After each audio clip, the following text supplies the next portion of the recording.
Good afternoon, everyone. Welcome to BAC, both to our friends who made it to BAC Auditorium, given the challenges of public transport and the weather conditions in the Netherlands at this very point, as well as to all of you joining us online. My name is Maria Hlavajová and I'm General and Artistic Director of BAC, Basis voor Actuele Kunst, here in Utrecht. A base is a base for collective thinking in and through art, for imagining and doing, or enacting the imagined, if you will.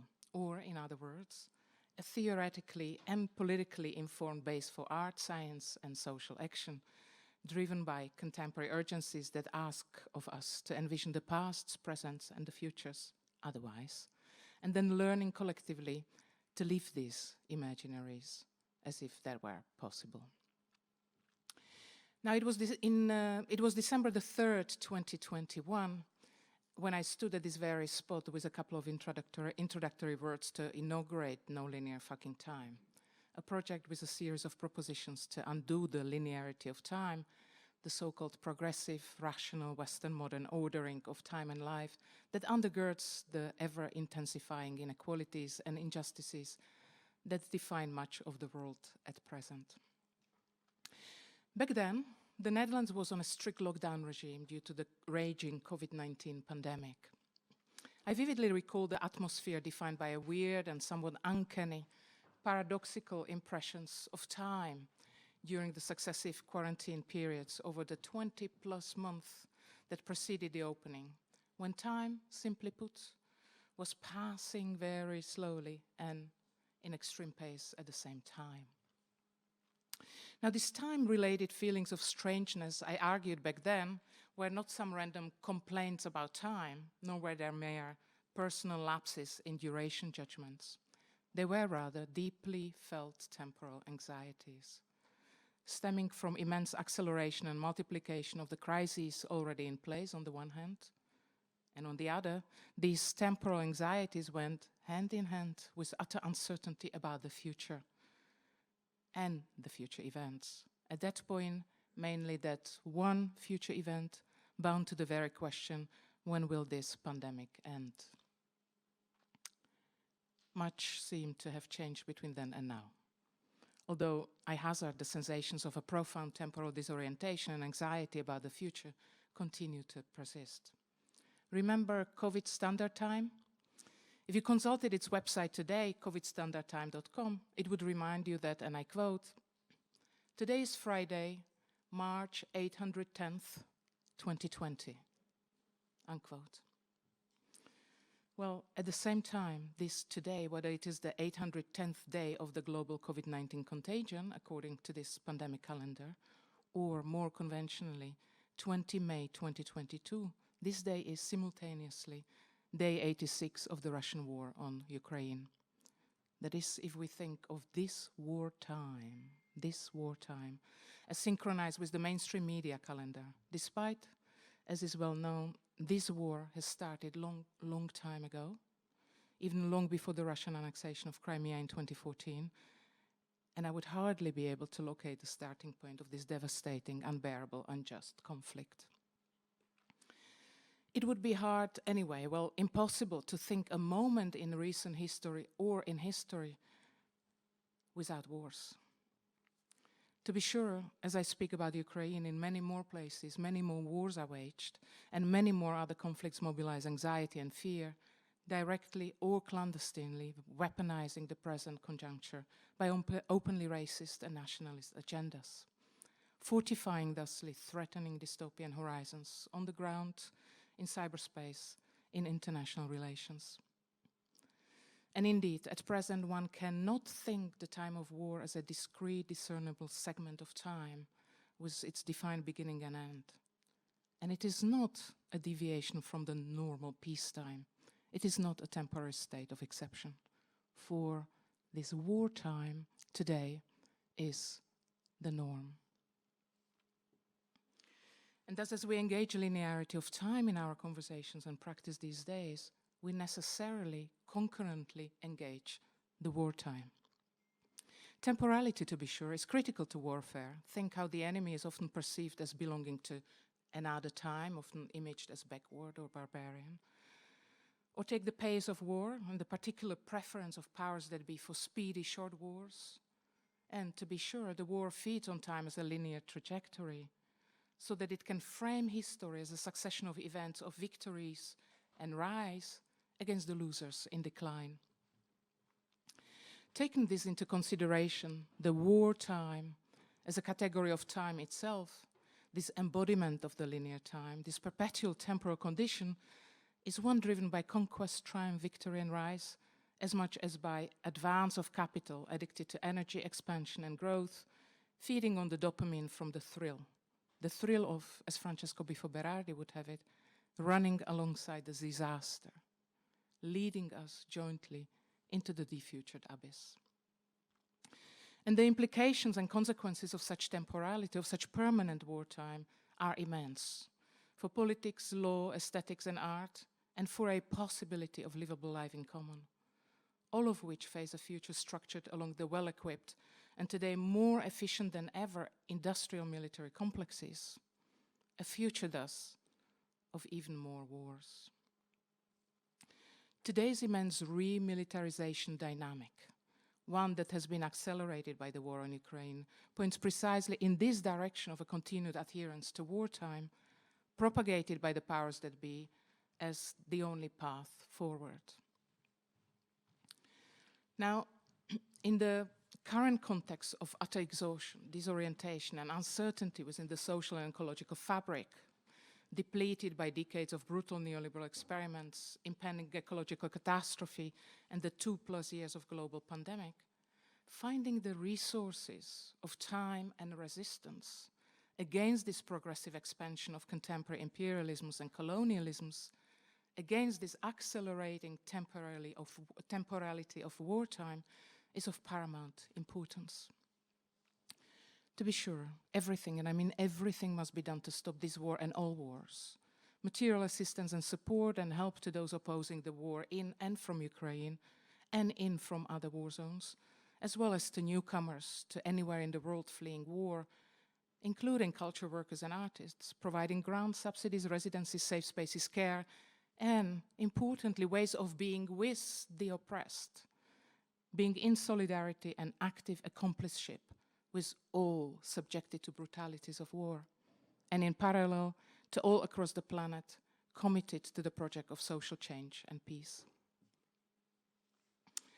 Amidst a hot war, when is it time to engage in re-existence alongside resistance? When people are dying and environments are destroyed, when is it possible to begin envisioning another world, the not yet world, and then live it as if it were possible? But then, when is it in the wartime that people are not dying and environments are not being destroyed? These questions hover restlessly in my mind, inquiring together whether and how, in the space of art and culture, we must dare something more, to quote political theorist Sandro Mesadra. This something more, as I understand it, begins with disengaging from the temporality of the wartime, in both imagination and practice, moving away from war instead of toward it, and committing thusly to one another while building on the renewed paradigm of peace. If I began from the temporality underwriting the pandemic and added the wartime seemingly seamlessly to it, it is to suggest entwinements and continuities between them, which then are further co-extensive with numerous other global challenges and the climate catastrophe foremost. Much like in the project No Linear Fucking Time, to quote the project's curator Rachael Rakes, this is not to position linear progressive time as the scapegoat for all the problems of contemporary society, if only it were that easy. But by looking closely at the kind of world that it helps to maintain, one might be able to understand the kinds of power that it upholds and facilitates, end quote. Without a doubt, temporality is the central concept linking a series of structural fractures across the multiple crises the world and the planet are submitted to. The subsequent question we must dare to ask is whether and how to turn the current disquieting global moment into a turning point towards desynchronizing from the linear time, desynchronizing as a tactic of resisting the constraints of the world past and present, the way we know it, and seeking, yes, again, re-existence in living together and in time otherwise. We at BUCK have been asking this question continuously across multiple research and public programs, not the least in former West, an inquiry that unfolded across multiple temporalities, the longue durée colonial temporality and the Cold War temporality at the very least, modeling thus a world by means of formerizing or making former the hegemony of the so-called West through restructuring its time. Or a more recent project, Trainings for the Not Yet, with artist Janne van Heeswijk, an exhibition as a series of trainings for a future of being together otherwise. Or this book, Toward the Not Yet, Art as Public Practice, edited by Janne van Heeswijk, Rachael Rakes and myself, and published last year. In it, the temporality of the not yet, proposed by Janne van Heeswijk, is an opportunity to imagine and practice another chronopolitics. Chronopolitics that parts ways from the world fastened onto a future that is just the present by another name. This endless, expanding, exhausting now of multiple interlacing crises. Offering thus, and here I quote from the editor's introduction, a possibility for imagining and enlivening another politics of time and another time of politics through which one can desert the undifferentiated, universal, linear route forward and inhabit art as a propositional, collective undertaking of world-making. Much like No Linear Fucking Time, these projects that preceded it have sought ways of decentering linear temporality and the structures of power upholding its hegemony, creating descending toolboxes and itineraries that concurrently model propositional alternative forms of livable time. Rather than discrete projects, I would like to see them as entwined iterations of the ongoing commitment to actionable changes in the ways of conceiving of and re-existing in the just futures. And thus, even this is the last weekend of No Linear Fucking Time project, our commitment to these critical matters remains and can only grow stronger in time. Before I offer the floor to Rachael Rakes, curator of the project, please do allow me a couple of words of thank yous and acknowledgements. Most of all, I'd like to thank Rachael for curating this project and engaging in all its facets. The exhibition and the symposium, together with artist interlocutors Femke Herregrave, Jumana Mana and Claudia Martinez-Garay, and the Prospection Digital Forum related to this project, which he co-edited with Amelia Groom and Witske Maas, with support by Lou Rosenkrantz and Natasha Matteson. I would like to further thank wholeheartedly the non-linear fucking time contributors, whether to the exhibition, Prospections, or this very symposium. Thank you.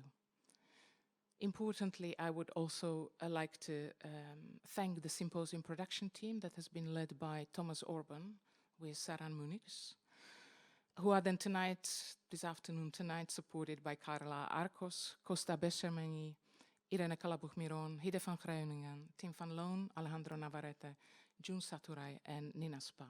And of course, my thanks go to be sure to the entire BUCK team, as well as to our technicians today, Marike Kudijk and Arnold Line, and Tim van den Hof, who takes care of live editing and stream. For photography tonight, thank you to Tom Jansen, and for food, cooking something up. Now, No Linear Fucking Time is part of the long-term BUCK research itinerary, Proposition for Non-Fascist Living, that we began with in 2017, and has been made possible with the support of Dutch Ministry of Education, Culture and Science, City Council in Utrecht, and Stichting Zabawas in The Hague. The publication and launch of Toward the Not Yet, Art as Public Practice has been additionally supported by VSB Fonds in Utrecht and Vrienden Lotterij Fonds in Amsterdam. BUCK's main partner in the field of education and research is HKU University of the Arts in Utrecht. And at last, a few housekeeping notes. Please note that today's program is being photographed and recorded and made available on the live stream. The bar is open specifically in the breaks, and throughout the program, coffee and tea and water is provided in the exhibition space. I want to thank you for not smoking, or at least not smoking in front of our building, to honor the wishes of our neighbors and to keep them happier. We kindly ask you not to smoke there, but in the smoking area in the back of the building. And to really conclude, BUG aims to enable a space that excludes any form of structural oppression, such as racism, sexism, ableism, homophobia, transphobia, xenophobia, ageism, and others. We at BUG recognize this as an ongoing changing effort on our behalf, and we need your help. By joining us here today, we trust you agree to act in a way that supports this goal. Thank you.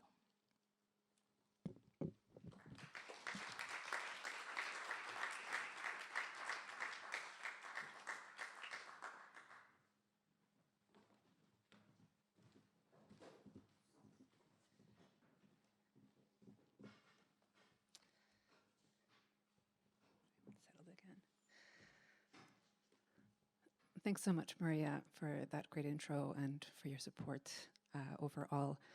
A lot of what I'm going to say kind of nicely complements or builds upon some of the things that, some of the kind of issues and ideas that you brought up. So it's nice to have this kind of teamwork intro. I want to start off by invoking scholar Mark Rifkin's 2019 Beyond Settler Time.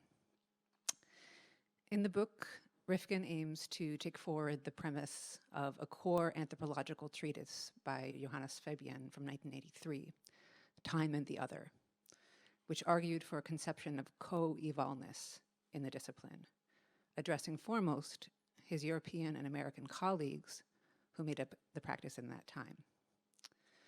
Fabian's book challenged the then common assumption that anthropologists were living in the, quote, here and now, and that their subjects live in the there and then, and that the other exists in a discontemporaneous time.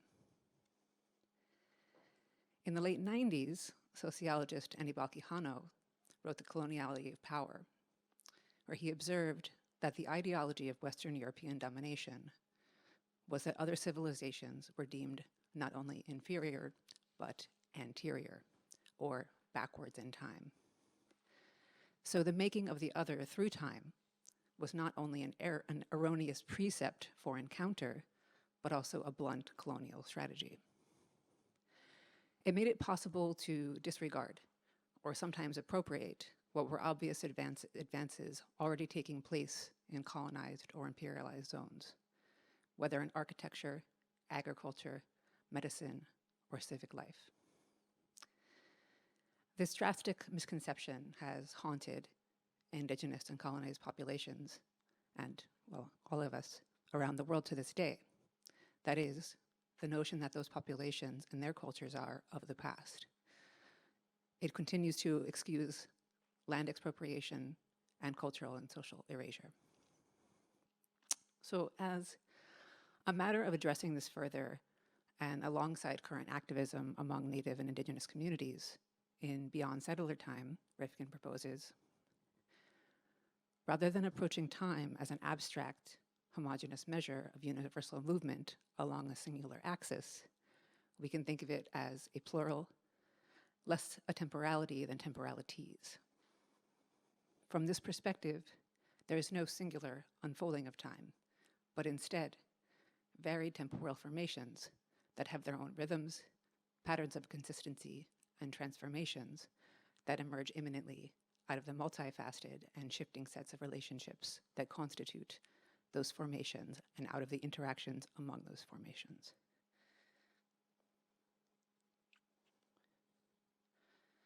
And I'm starting with this for two reasons. One, in short work, it gives a crucial definition of what some of the contributors to this project point to when we speak of progressive time, of Western time, of linear time. It furthermore speaks to the alternatives in terms with contemporary decolonial scholarship, in terms of a pluriverse in space and time. And the next slide.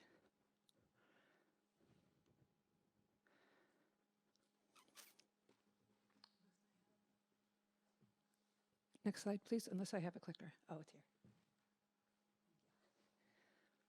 Okay. Great.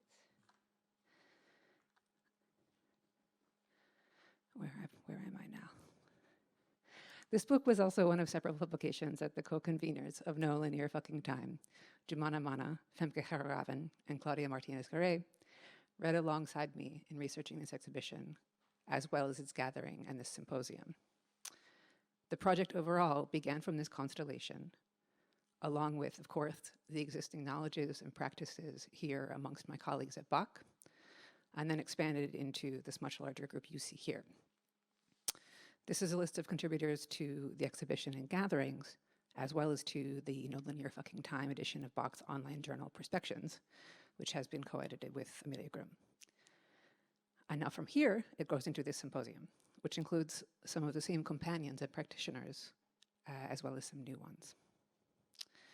And I'm pointing to this plurality because time is on a lot of people's minds right now, and in expanded ways.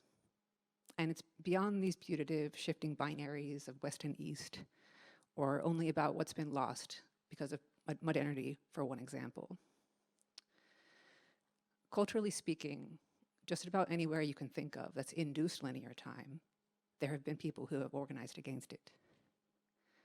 Matisse artist David Garneau points out in his essay, Radical Currents, that while the West, in the colonial capitalist aspect, has a single sense of time, it's always been a choice among many. Ancient Greeks, he cites, for example, had competing concepts of time. Garneau writes, Chronos embodied linear time, while aeon personified circular time. Chronos and chronology only came into ascendance during the Renaissance and Enlightenment. Under chronological time, with its sense of the inevitable march of history, of progress, the central position of timekeepers and their feelings of superiority over the untimed became important conceptual fuel. Scientific concepts like light years are, quote, neutral, but when welded to the chronological imaginary, they inspire a moving toward other planets, speaking of our billionaire situation today, and away from the ones that we are currently ruining. So that's all to say, even Western embedded ideas that challenge linear time, like quantum physics, still weave in and out of the expansionist ideologies they supposedly adhere to. But back to this ruin.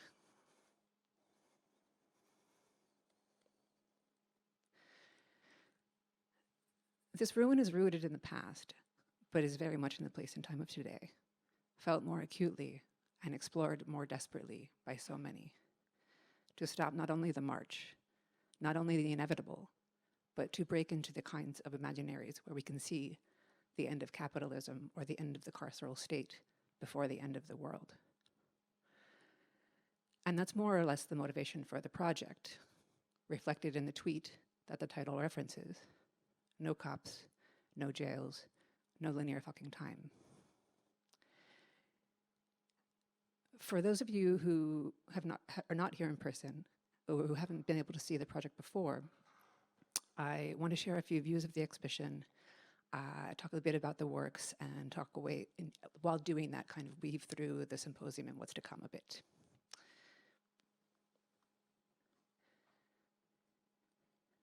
To start off, this is a work commissioned from Femke Herraven, one of the co-conveners, called A Petrified Forest, A Calculated Plume, which considers, through deep time, colonial time, and speculative doom casting, the Merapi volcano on Java Island, Indonesia.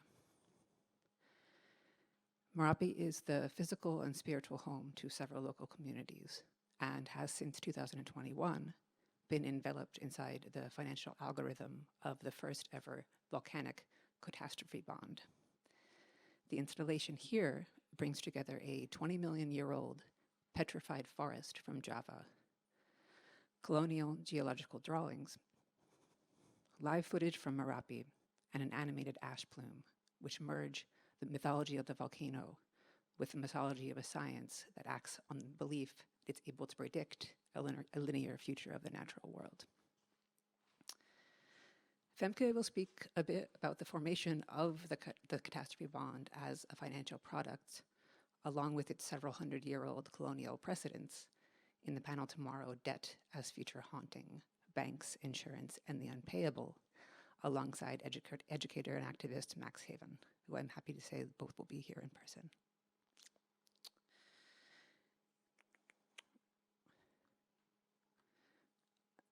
Preceding that talk, an artist introduced to the project by Femke, Yuri Patterson, begins the day with part of a discussion titled The Techno-Colonization of Time on Clocks, Zones, and Regimes of Precision, which similarly deals with power, technology, and speculation.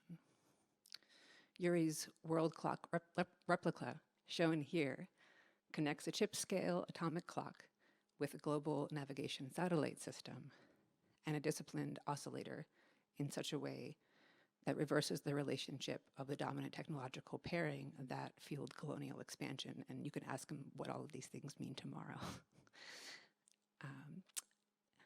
Patterson's presentation will be joined by educator and researcher Evelyn Wong, whose work takes on the histories and ideologies of clock time, witchery, circularity, and industrial time.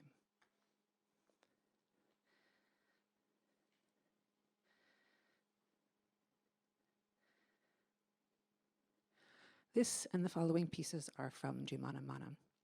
Her figurative bread ceramics are scattered throughout the exhibition. They mimic a habit practiced in mainly urban environments of leaving uneaten bread outdoors for an unknown receiver. The bread often rots and decomposes, creating different colors and textures, and the sculptures then freeze these stages of microbial transformation. Mana's new film installation, Foragers, also deals with social and environmental processes, contending with contrasting views of land and landscape, and how people's views upon them determine what gets preserved, protected, and remembered. Tomorrow afternoon, Mana will be speaking on and moderating a discussion called Soil Times, which further deals with these elements of relations to Earth and non-human beings, and the notion of space and land as time, alongside artist Tim Ersikin and writer Jason Allen-Paisant. In a connected manner, Claudia Martinez-Garay's commissioned work for this project addresses ideas of continuous and discontinuous development of Andean cultures and traditions as they have been affected by native massacres, cultural erasure, and state policies. Embedded into these works are various concepts from Andean cosmovision, shared through terminologies such as Pachacuri, Pacha, Wakcha, and Chaupi. Pachacuri, for example, is a Quechua term that signals a cyclical return to an initial point and is thus a marker for revolution and transformation. Her work superimpose and remix images and ideas from native cultures in the past and current time, allowing communication and incorporation between them in a relational and collective need for learning and reimagining the future from what is already known. Claudia, along with curator Andrea Alera, will be moderating a roundtable tomorrow entitled Echoes and Presages, which includes curator and poet Elvira Espejo Aica, artist Amanda Pina, and theorist Orlando Vasquez. The discussion similarly focuses on indigenous and inherited practices in Latin America, with artists and thinkers here discussing complexities around preserving and abandoning traditions while working against the erasure of traditional knowledges. Beyond these areas of inquiry related to the artist interlocutors, there are several works in the project that address important additional temporal frameworks, such as carceral time, queer time, historical or revisionist time, and so on. These include, among several others, Pauline Baudry and Renate Lorenz's No Time, which probes ideas of queer anti-chrononormativity. The video's performers' movements slow down, halt, and fall out of sync with one another, creating an unpredictable choreography and rhythm. In an interview with queer time scholar Elizabeth Freeman, my co-editor Amelia Groom discusses how the work, quote, plays with dynamics of coming into and going out of sync, that the performers move out and away from the beat, or the beat that leaves them behind, cutting off right before the crescendo, showing how being out of time can be created or imposed. Groom also joined a gathering this past January called Observing Time with artist Cking, whose monumental performance work, Time Clock Piece, is on view in the exhibition. Groom's essay, What a Way to Make a Living, is also available in Perspections and compares the rhetorics of Ckking's work with Dolly Parton's 1980 anthem from working 9 to 5, among other ideas.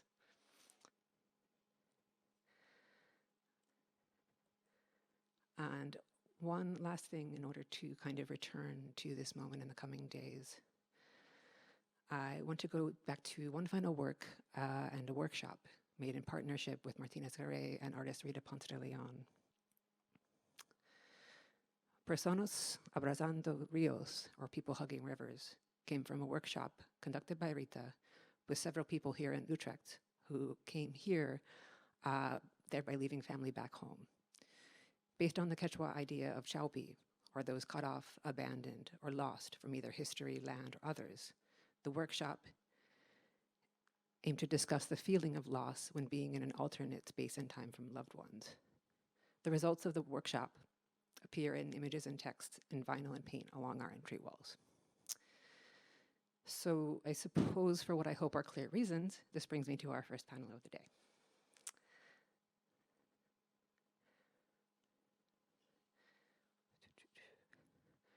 The first session is entitled Disjunctive Temporalities of Migration and Refuge. The roundtable has been initiated by Natasha Matteson, a curator based in New York, who joined the No Linear Fucking Time project early on in 2021 as a researcher and organizer, and was critical to its initiation and making our massive bibliography available on Perspections. You can see it here if you pay really, really close attention.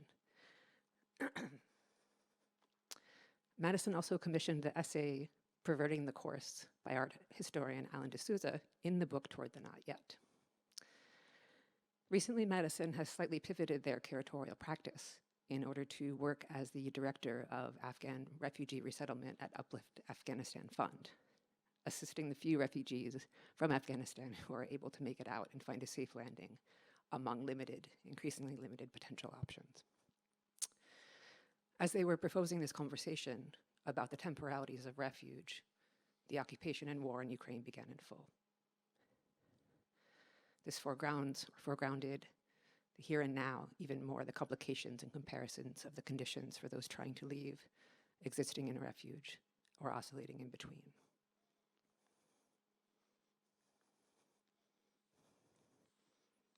Let me do next slide, the title slide.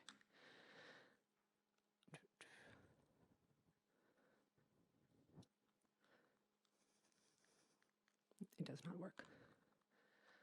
But with that, I'd like to start the day by inviting our guests, there we go, to the backstage, to the Zoom stage, to welcome Natasha, who will take it from here, introducing the first panel. Just a brief note that this will be followed by a break, and then talk with writer and activist Walida Marisha, as well as the Netherlands launch of the publication Toward the Not Yet. I'm really excited to have you here and really grateful for the ability to work within it amongst such generous and talented people. And I want to send thanks again to all the contributors and all of my BOC staff and coworkers for being a part of this. For now, I will sit down and leave it to Natasha to introduce Disjunctive Temporalities of Migration and Refuge, and I will join you again for the conversation afterwards. I do want to already start encouraging those of you watching or listening online to send questions non-linearly at any time, and we will receive them. Thank you.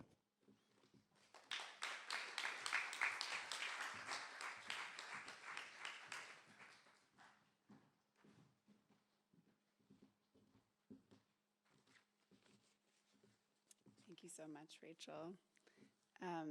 Thanks to Maria also, and Thomas and everyone at BOC, and also to the Center for Human Rights and the Arts at Bard College for their support of this program. I also have to say it's wonderful to see the exhibition in person after having been involved in the early stages, and I'm very glad to be here to think together with you all, too. So as Rachel mentioned, the origin of this panel is the work that I've been engaged in for nearly 9 months now, evacuating or trying to evacuate at-risk Afghans from Afghanistan after the sudden withdrawal of the US occupation and the fall of Kabul to the Taliban. Corresponding via WhatsApp across time zones with Afghan families and individuals in hiding or in limbo or otherwise displaced, I couldn't help but notice the extremely weird temporalities produced by the situation. In August, September, October, time was so compressed. The rush to Kabul airport. People made very swift decisions to leave city or country or to get to safe houses or hotels. The informal coalition of journalists I was organizing with at the time often pulled 12 or 18-hour days for weeks. Crisis and urgency and the closing windows of exit dictated our temporality. We successfully got out a few planes, but thousands of Afghans remained and remain, many of them continuing to receive persistent direct threats to their lives by the Taliban. And I can't speak about the rest of this without also saying that since that time, a number of them have gone missing or been killed or have committed suicide, so the stakes are very high. And now, people who had left their homes early in the fall were hiding in safe houses, meant to be very temporary transition spaces for 6, 7, 8 months in a bureaucratic purgatory. Visa processes around the world were perversely delayed, and Afghan passport offices would erratically open and close. Others were stranded in so-called lily pad countries or military camps or hotels in new countries of residence. The left behind Afghans' lives were and are at risk, but their right to leave was being disintegrated by being forced to wait. Those who had left were also experiencing temporal disjunctures. For example, some had been separated from family members who inevitably continue to age while they're apart. Not to mention that this intense moment of displacement is clearly indexed to a 20-year occupation by the United States and an even longer history of intervention. But the sense of urgency is still very present every day. It's just extending. So these convoluted temporalities I was witnessing had me curious about what experiences of forced migration and refuge could bring to bear on the idea of nonlinear time, and how time can be a mechanism of control and an exertion of power onto those whose lives depend on fleeing. Refugee time, if there is such a thing, expands and iterates across many different geopolitical and historical specificities. The Global Refugee Compact urges a durable solution for refugees, but in reality, hospitality is often only half offered or rescinded. In terms of the enclosure of time and obstruction of mobility, Jasbir Puar has written on the so-called slow life of Palestinians in the West Bank, where time is a modality of control that exceeds checkpoint delays and bleeds into all of daily life.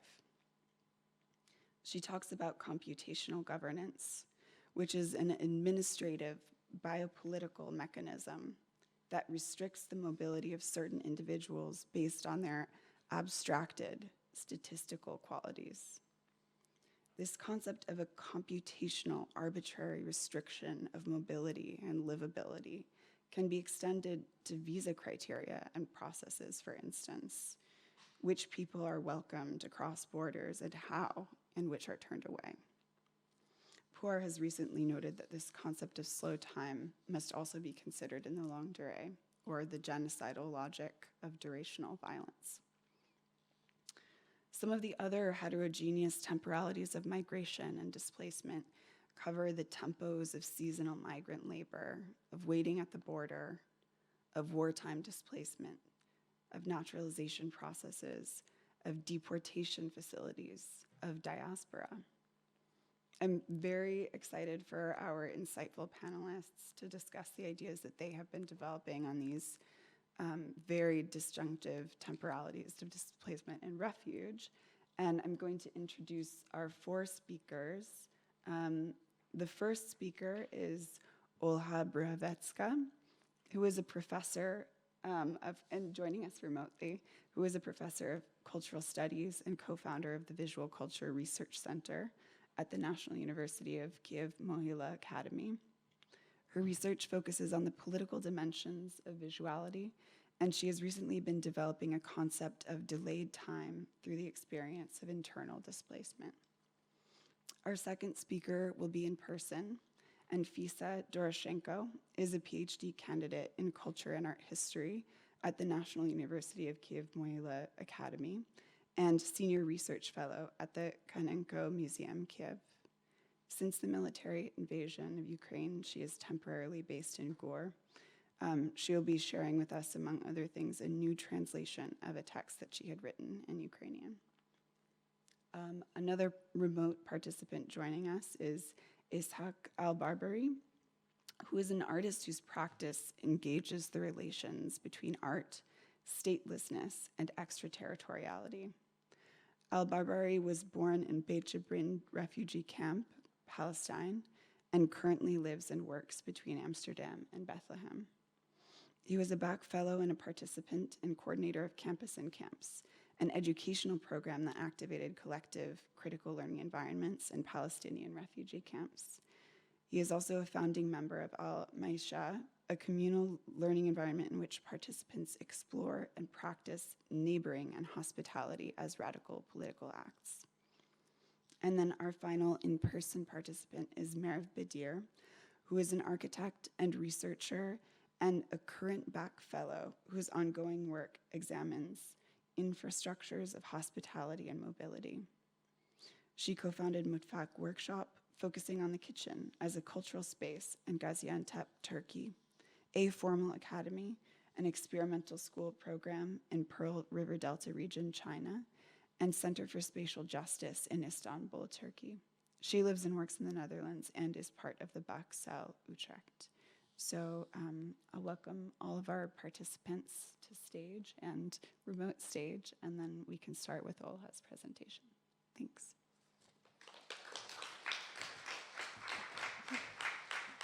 Hello, everyone. So, well, my destiny is to be the first today. Well, I know that Olga want to share with you some ideas about the so-called delayed time, delayed illness, which refugees can feel and think about. And that is why I want to share with you some thoughts about delayed refugees' desire, because I'm, as a refugee, want to talk a little bit about that. So I think that the desire for ordinariness is already one of the main components in the long-standing European practice of dealing with refugees. And it is a desire to go unnoticed and not to be marked as different from the society. However, I think that a refugee is a fractally complex place where small differences matter. Hence, the most difficult maybe to understand about refugees is that perhaps you heard that, right? needs I heard something. different. You getting it now? And I want to try to illustrate this with my life story, a thing I witnessed as a refugee from Ukraine. It begins at a meeting of Ukrainian refugees in our municipality, and the representatives of the local administration gave some children from local school an opportunity to participate and to express their empathy. And kids were standing in front of a cart loaded with boxes of many colors and sizes. And we were told that every kid prepared and packed a box for an imaginary Ukrainian boy or girl, and everyone puts there something he or she thought the refugee child needs.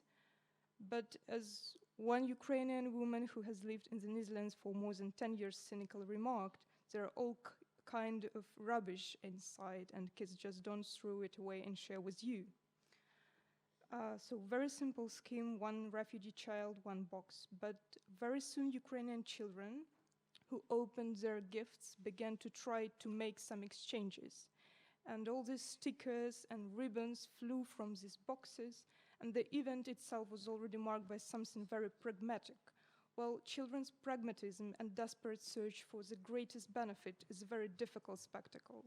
It seemed to me it would last forever, and it felt like kind of frozen time. Shame and annoyance overwhelmed me. But time has passed since this meeting, and I began to perceive the situation differently. What does each refugee want? The question is never on time. There is a standard list of needs that may arise. My desire is a subject of personal blame. That is why refugees who are already, ashamed of the wishes and desires, they don't have a chance to fulfill their wishes. And their dreams last an instant in which everything seems like frozen for an eternity. That may be said that the desire hardens in time and becomes delayed. And this is in addition to the refugee delayed life. And it should be stressed that maybe the only ordinary desire for Ukrainians is the future of their state, free and independent. And I remind Aristotle, who regarded time as a measurement of change, for which different variables can be chosen. And this view, it seems to me, is shared by some refugees, although they are not philosophers. If nothing changes in Ukraine, if your city is under control by Russian troops, or if your government says not to come back, then there is no time, neither linear nor any other time than fucking time. And I want to move to another idea which can be described as time as language. So it came into my mind 1 week ago or so. In my view, refugees are like aliens, and our appearance demands some collective attunement. And I want to remind film Arrival of 2016. At the very beginning of this film, the main character, Luz, she muses, we're so bounded by time, by its order, but now I'm not sure I believe in beginnings and endings. And when Luz is finally, let's say, enlightened, she's given the language of the aliens, their distinct understanding of time, which is not linear. Past, present, and future, or equally real, exist in coherence with one another. One should say that understanding time linearly is an extremely restrictive and potentially damaging way of seeing the world, but there are not just two times. Times are a legion, a vast multitude of personal times. Recently, what became obvious to me from this refugee perspective is that every human being is a unit of clocks. Living organisms are full of clocks of various kinds, molecular, neuronal, chemical, hormonal, and each of them more or less in tune with the others. Therefore, each organism is a container of different times. Thus, and I thank Olga for her careful correction of this idea, the refugee is a human model, nothing unique and not victimized, but actually forced to register all different times properly, go to services and organizations, to institutions, to record their times, chemical, hormonal, mental, cognitive, working, and so on. This plays a pivotal role, but not in receiving help, in simplifying the analytical calculation. And I'm just giving my guess, but it seems to me that when we don't even learn the languages spoken by refugees, we actually do. We are simply learning the language of people for whom the sense of time has changed. It is possible, following the script of this film Arrival, to conclude that we are learning a language that enables our knowledge about the future. You don't need to learn Ukrainian language, you only need to hear fragments of the refugee stories to adopt a distorted and transformed sense of time, which we, the aliens, have. That is the idea sticking in my head. Like in Arrival, the other coming has shown itself to be only an approximation of a much more complex reality, where putting the past, present, and future in one line is nonsense. Well, I hope I have some more time, maybe, yeah. Because finally, I would like to read a fragment of one of my texts in which I put my experience of last month. I wrote this text in Ukrainian, of course, and well, I had not enough time to translate it properly, but still this piece is the beginning of the text, and it develops further in different directions. But this introduction is very important to me, and the text is called Eliduc. It is the title of an old 12th century Le de Marie de France. I will skip some sentences so as not to make up too much time. I'm standing on the ruin of my Kiev apartment. In front of me is what should be a wall, partially broken and mostly demolished to the very floor. In its section, fragments of the central heating radiator are like white ribs sticking out. On the opposite wall, you can see several islands and even continents of wallpapers, among which the war painted its primitive frescoes. The ruin closely resembles a detailed sketch of the ruin. It has several planes, but they are held as if on hinges made of thin paper, so they overlap and stick together to form one plane. No foreground or background, no depth at all. The window frames are quite skewed. They fall out randomly, like an old passepartout or other window-like cardboard something. Such things often lie at the bottom of the closet or evade the fateful cleaning and to end up on the rubbish tip and stand leaning against the wall. The corridor is left unscathed, but the kitchen was swept away.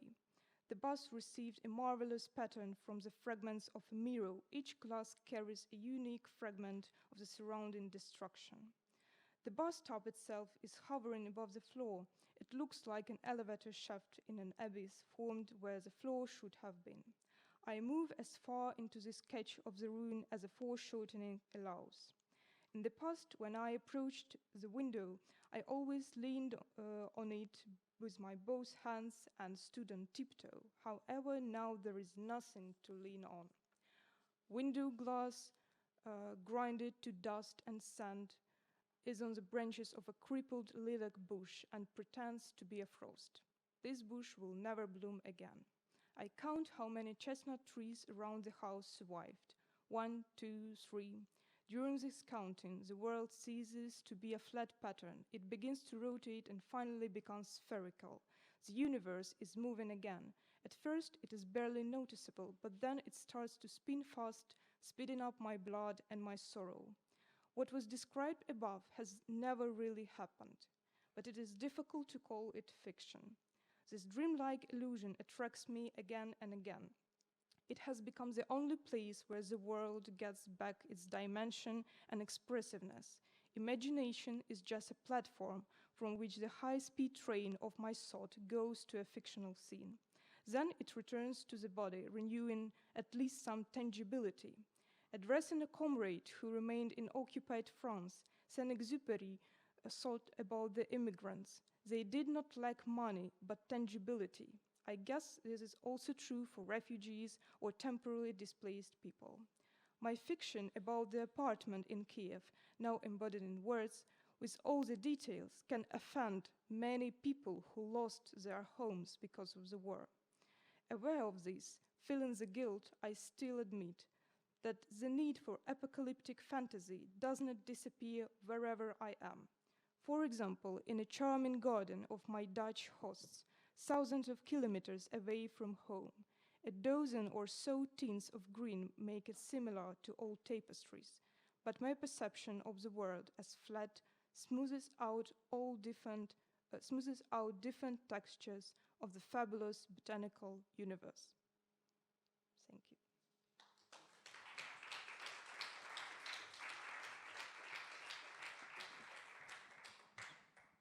And as Rachel mentioned, you can send in questions throughout. Got it. Cool. And it sounds like the sound has been fixed for the remote presentation. So we will now have Olga presenting.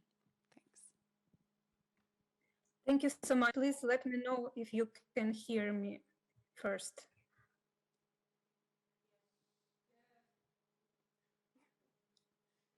Okay, so I'm really grateful to be able to join this discussion from the comfort of my home, which is in Kyiv now, and my Kyiv apartment is fine. But this comfort is, of course, an ironic word today because all Ukraine is under the threat of airstrike, and some parts of Ukraine are occupied, and there is war going on. And I will try to share, similarly to Anfisa, my personal experience of this, which is of this process of experience in war. And since we're talking about time, I would like to start with this idea of delayed time. It is an idea that came from one of the first interviews that were really strange to hear when the war started on the 86 days ago in Ukraine. Our Minister of Healthcare was asked, what are we going to do with COVID? What are we going to do during the war with this problem that seemed already overwhelming? And he mentioned something that exists, or probably was his way to encourage our very lost perception of the world. He mentioned this concept of delayed illness. He said that under the extreme circumstances, it happens quite often that those illnesses that seem to be so imminent and prevalent, they just get delayed. And then I was thinking that that's probably one of the best way to describe that shock, that experience of war beginning for most of us. And I hear a lot from my students and my friends, and this is very similar experience of time suddenly being stopped and delayed. And you enter into this zone of basically not really related somehow to time. It's a zone of no time. And the way to explain this, and I think this experience is not something unique for the war, it's maybe also some experience that some of you have had in your life as well. And actually, I remembered that I had that experience previously in Istanbul in 2006. I was there as a tourist, and I walked the street in Taksim, and I was attacked by an older woman who it turned out to be an insane person. She came to me from behind, I didn't see her, and she pulled my hair very strongly. And suddenly from this unexpected attack, suddenly I moved to some different space where there was no time at all. And the only thing I felt was that my head was squeezed between the two train cars, and it lasted forever. And then that experience that probably some of you had if you entered this very extreme situation where you just lost the sense of time, you entered that timeless zone. That was very similar to what we experienced when the war began. And here I would also like to do some time travel and experience. I wrote a text which is called Time and Again. And I put some of the experiences that we had the first day of war, the months after the beginning of war, and I want to share it because the experience disintegrates. We get used to war. We get used to this routine of life in between the timeless zone of war and actually normal life that we all have to somehow adjust to. So I'll read a short text, which is part of the text that dedicated to that very first day of the war. It is a new and unwanted experience to hear bombs exploding on the outskirts of Kyiv at 5 o'clock in the morning on February 24th, 2022. And then hear more explosions time and again. It is exactly the same time again.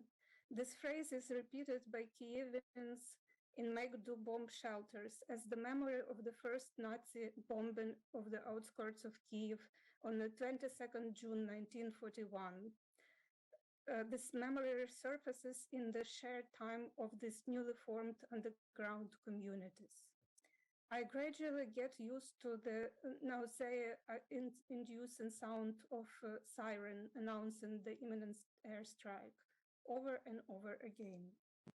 1 week into the war, when drinking water becomes a scarcity in the city, it is again a new and unwanted experience, but this time accepted to evacuate from Kiev. I'm leaving behind my home, my books, my writing table, without knowing if I will ever be able to return to this space where I have lived my life. It is another newly shared experience to escape with the bare necessities and become an internally displaced person. And what I understood over the time when I was looking back at that experience was that that actually we have this sense of not only delayed time, the entering this timeless zone of very extreme experience that we cannot really integrate in our life at the beginning, that we actually have this experience of time loops, because what happens is when we enter into the some space of something radically unique and something we haven't had encountered yet, paradoxically, it revokes other intense moments in our lives, both personal and collective. As if the unique and overwhelming event can be integrated into experience only as a repetition. And this sense of time loops, common, big, small, tiny, is a kind of splitting of time, multiplying of time. And what helps to look at this from the perspective of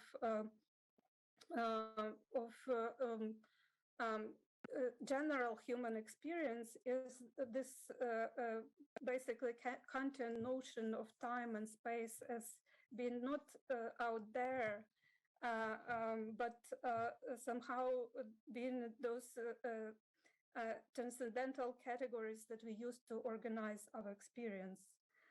And this moment when the experience is out of control and not open for being organized, we enter this sense of time as a very relative category. And actually what helped me through this experience and what actually gave possibility to think about it in a new perspective is the understanding that deeper understanding that we have very reductive sense of time, not only because it is we are used to this linear time, but also because we take time in a very abstract and quantitative way. What actually sense multiplying times and time loops reveal is that time has a very concrete and qualitative dimension to it, and it is unmeshed and bound with our experience. And of course, time is just one of the ways to talk about the sense of reality that we're going through, encountering this event that shatters our reality. And there is this split in reality, not only in a refugee experience, which is of course an experience that experience of times of space splitting, but also in those of us who stayed in Ukraine. There is this reality of media spectacle, one that is available to those who are outside. And there is this other thing, which I would call banality of war, using Hannah's famous phrase, maybe somewhat unluckily. The time that you spent in bomb shelter waiting for the airstrike end, it's very banal time. It's a long, long time of no time. And I would like to read another mm, from my article that goes a little bit another in further in time traveling. As I write these words, 1 month into the war, I seem to have regained the ability to express this experience, to share it with the world. It is too unbearable before it was. It has been a month feeling bleeding pain in the face of aggression against the country to which I belong. It's been a month of acute awareness that we are being killed simply because we exist. To be more precise, because we do not really exist in someone else's illusory world. We are perceived as an irritating obstacle to the grand cause. At 1 month in facing the unbearable lightness of being. The famous title of Milan Kundera's novel finally makes sense as a reference for the real-time unfolding of damaged life, time and again. And I want to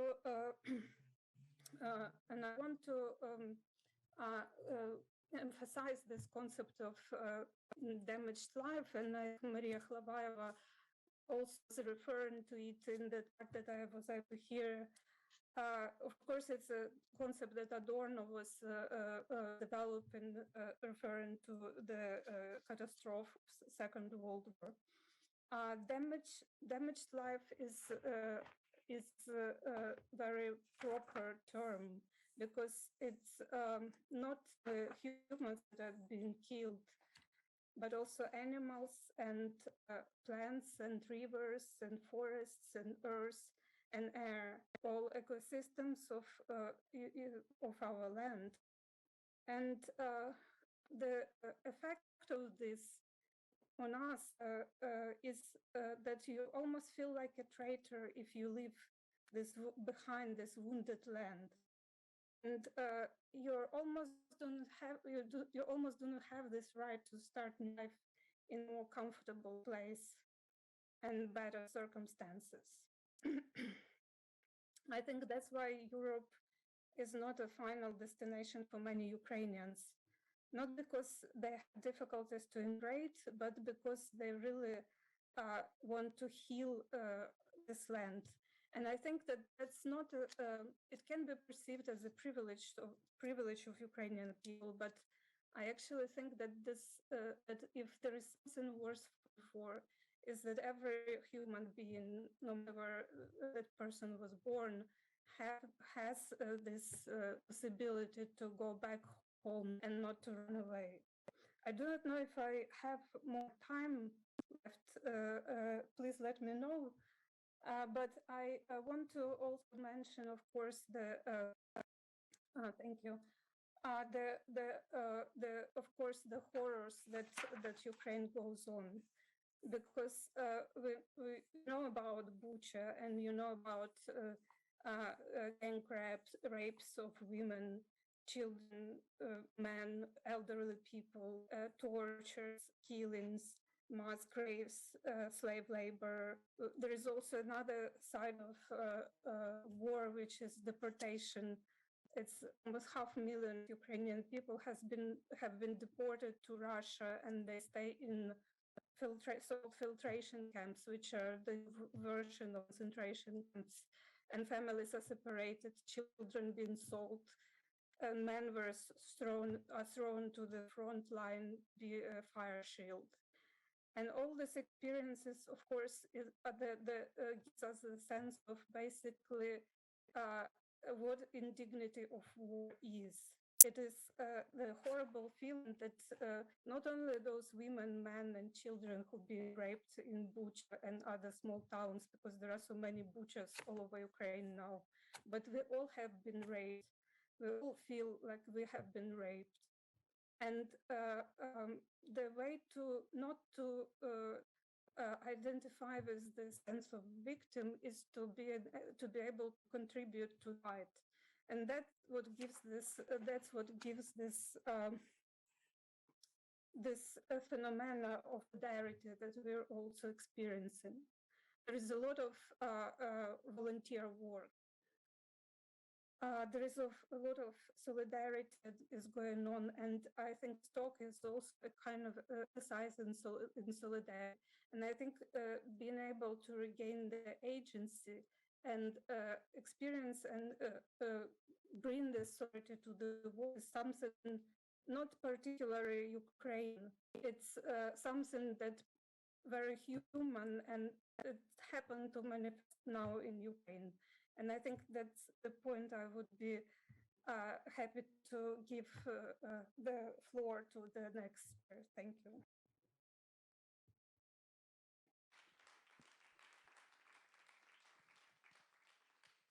Yeah, thank you so much, Olga. So now we'll pass the floor to Isshaq. Hello, can you hear me? Yes? Yes. Thank you. Thank you, Rachel. Thank you, Bach, for having me with you today, and speakers as well. It's always a pleasure to be part of Bach programs. Sometimes I actually feel as if I have never left Bach. Well, this time I'm actually connecting with you from New York. I have 10 minutes where I would like to speak informally, and I want to try and establish moments during these minutes where hopefully I will have more time to elaborate on them during the collective conversation.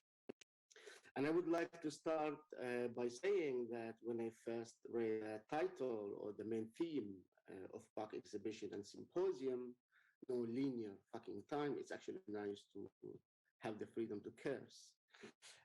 Two questions crossed my mind. First one was, whose time are we speaking about? And the second question is about the location of the subject. The point that I'm trying to make here is the geopolitical and body political location of the subject that speaks. I want to try and address these 2 points or these 2 questions by situating them in a personal collective state or experience, as a matter of fact, that happened to me a few years ago in the Netherlands. And in fact, it was in the context of fellowship in 2017. I was invited by Maria to take part in the Proposition for Non-Fascist Living program. And upon arrival, of course, I was required to register at Gemeente, at the municipality of Utrecht, which it. A year passed and I needed to renew my residency. So I applied for a renewal and it was approved. And when I went immigration naturalization office in Utrecht to call a new residency, I found out that the Dutch state or the immigration naturalization office changed the information of my place of birth from Palestine into 3 X's. So they put the code 3 X's. And the nationality from Palestinian to unknown. They actually put the name unknown. So at this point, there were a number of things that I wanted to understand. I want to understand where this canon of thought comes from, because I found myself facing like an epistemological foundational structure that claims to know what reality is and what truth is, and decides for us. But I also wanted to understand it not only in its present context, from the historical context, because this methodology that started somewhere in history and continues to exist today. Basically, to put it bluntly, of course, unknown and the 3 X's are classificatory practices of Western modernity to reinforce the language. So this is a language of the Dutch state where unknown suggests here that are refugees or stateless or both, as the case of the Palestinian people and many others around the world, then not only out of place, but also out of time, out of sync with the Western modern political time in which a transformation would be possible.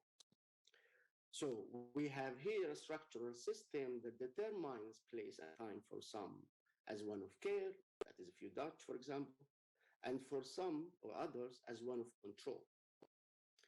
And when I say control here, I mean to say that they create a dualism and a structure that inferiorize others and knowledge produced in other regions of the world. So while there is an ethnic cleansing and a physical elimination taking place against the Palestinian people by the Israeli colonial state, there is a chip in the Netherlands that is being reprogrammed with a new program. And with this language, we can understand that they are trying to erase the memory and the history of the Palestinian, of that knowledge structure, so that after generation, people have no access to what existed. And then they put a new chip with a new program, and you reprogram the mind, and then you have the colonized subject with a new narrative of history, new identity, different memory, etc. Why is it important that we look at what is happening in Palestine in relation to how European states are positioning themselves from the Palestinian and our struggle here in the West? It is simply because we are facing a structural, systematic silencing and punishments of all forms of solidarity and alliance with Palestinian people in the West. That is why today we see the German police beating up protesters in the street of Berlin for carrying a Palestinian flag or chanting Free Palestine, or even just bringing their bodies into public space to show solidarity with the Palestinian people.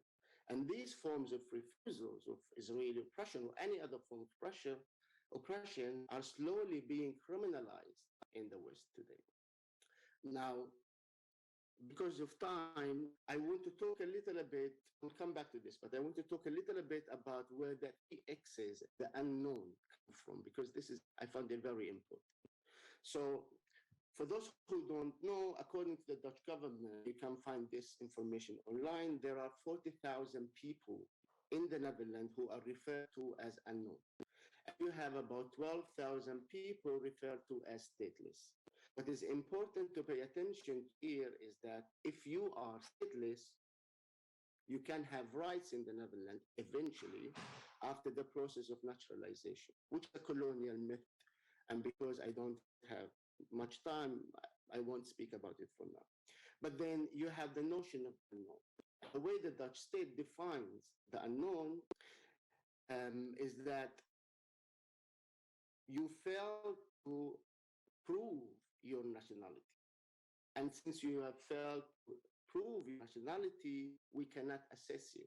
And therefore, the system prevents you from rights. For example, you cannot become a Dutch citizen if your nationality is unknown. And we have many other limitations, including having an address. If you think of, the undocumented refugees, for example, that we are here, this kind of notion applies.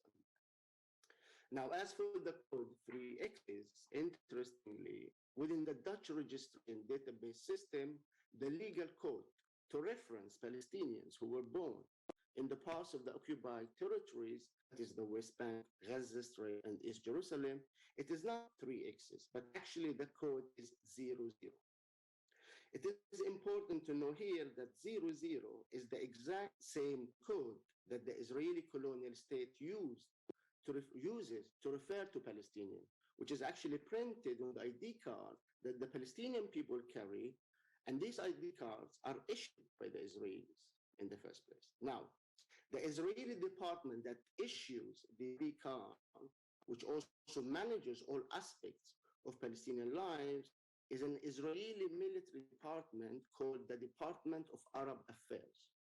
I believe personally that the Department of Arab Affairs is the one who introduced this code 00 to the Dutch state. I don't have proof of this, but I have every single reason to believe that it was the case. So, a bit of more context. Up until 2012, if you were born in the West Bank, Gaza Strip, and East Jerusalem, then your place of birth in the Dutch region database system is Israel. In 2000, there was a case at court brought by a Palestinian who was half Dutch, half Palestinian, and then eventually the state introduced this new language, this new terms of unknown and X's. Now the question is, which is basically the project that I'm working on at the moment, is the Department of the Arab Affairs. It is a secret Israeli military unit called Musta'arabin. which is a special military forces disguised as Arabs and operate within Palestinian community as death squads and elite undercover spy units. So, to give you a bit of more concrete example, the recent murder of the journalist Shahida Shireen Abu Akleh happened at the hand of Duvduvan. Duvduvan is one of these Israeli undercover units that are part of the Department of Arab Affairs. Now, the word Mustarabin, which is the Arabic word that means Arabist or Arabized, which is the name of the Israeli military undercover agents, comes from the 700 years when Muslims ruled the Iberian Peninsula. And it referred to a sect that lived in Andalusia that had full adaptation of Arab culture and language to an extent that you could not distinguish them from someone from North Africa or the Middle East today. I will end here, but the last point that I want to make is to connect this period of history to this Western modern linear time, where the Israeli Mustarabin are embodying the Palestinian culture and body as a weapon against them. You have the Mustarabin of the Andalusia who played a crucial role in bringing medieval Islamic knowledge, including Greek knowledge, to Western Europe, because for over 1,000 years in that time, Greek knowledge was prohibited in Europe. Later in the 17th and the 18th century, the West invented a narrative as if the origin of the West is there in the Greeks. This was created to create a superiority of the West over the rest of us, while in fact the Greek knowledge civilization arrived in Europe through Muslim philosopher and the Mustarabin of Andalusia. Then in the middle of the 17th century, you have the father of the Western philosopher, Descartes, a few miles from where you are now in Amsterdam, and right after the Dutch had defeated Spanish, saying, I think there I am. He said it after 4 genocides, which are the genocides of the Muslims and the Jewish of the Iberian Peninsula, the genocide against the indigenous people of the Americas, the capture and enslaving of African, the 3rd genocide, the burning of the thousands of women alive accused of being witches. And then who's left? The Western man, the superior man to everyone else. And this is what we are dealing with until today, since the past 550 years. I will stop here. Thank you.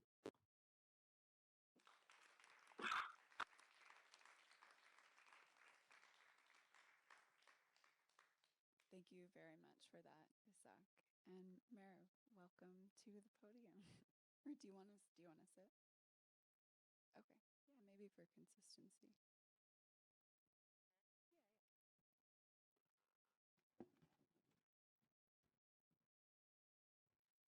It's the evening of the short women, or whatever. Like, let's see if you can see me behind this.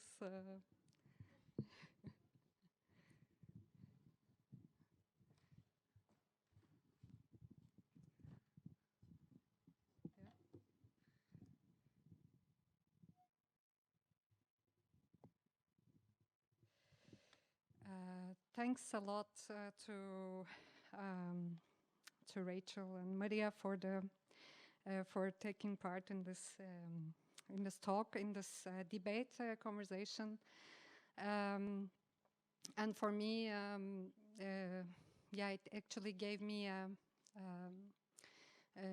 a chance to reflect, to remember and reflect of some of the time that I actually spent in 2015 and 16 at the border between Turkey and Syria, and I will try. I basically wrote down something, and I'm going to read that out loud. This time that I spent at the border between Turkey and Syria was in Antep, to be specific, across from the city of Aleppo.